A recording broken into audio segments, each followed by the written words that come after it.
আসসালামু আলাইকুম।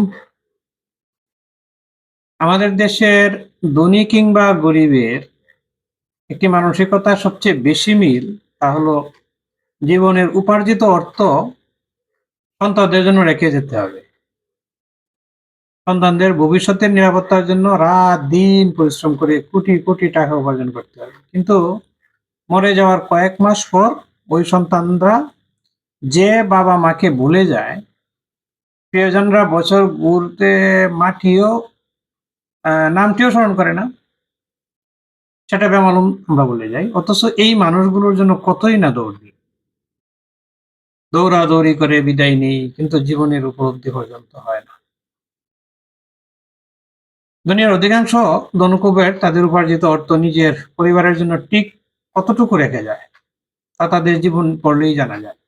এই যে বিল গেটস, তার উপার্জিত 15,500 কোটি মার্কিন ডলারের মধ্যে মাত্র 1% দিয়ে যাবেন তার সন্তানদের জন্য। বাকি 99% ব্যয় হবে মানুষের কল্যাণে, পৃথিবীর কল্যাণে। তামাম দুনিয়ায় বিল গেটস ফাউন্ডেশন যে রিসার্চ বাজেট দিয়ে যাচ্ছে, তা তাকে অমর করে রাখবে যুগের পর যুগ।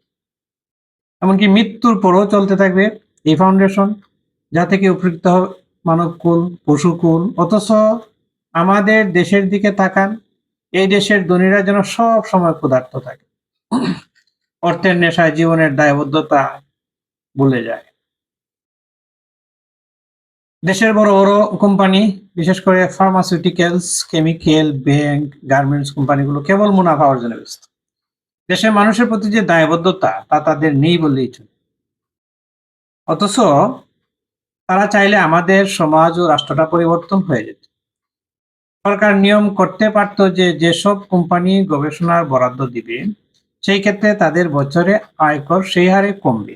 ধরা যাক, একটি কোম্পানি গবেষণায় আয়করের 10% প্রদান করেছে, সেই ক্ষেত্রে সরকার তাদের 90% আয়কর না নিয়ে আরো 5 বা 10% কম নেবে। ফলশ্রুতিতে কোম্পানিগুলো নিজস্ব গবেষণার সুযোগ বিশ্ববিদ্যালয় তৈরি করবে, গবেষণার ফলাফল বা প্রাপ্ত উপাত্ত অংশীদার হতে পারবেন। এই সংস্কৃতি তৈরি হলে আগামীতে আমাদের দেশের গবেষণার একটি নতুন ধারা তৈরি হবে।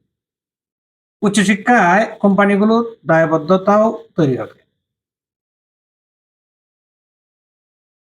ধন্যবাদ। এতক্ষণ আমার ভিডিও মনোযোগ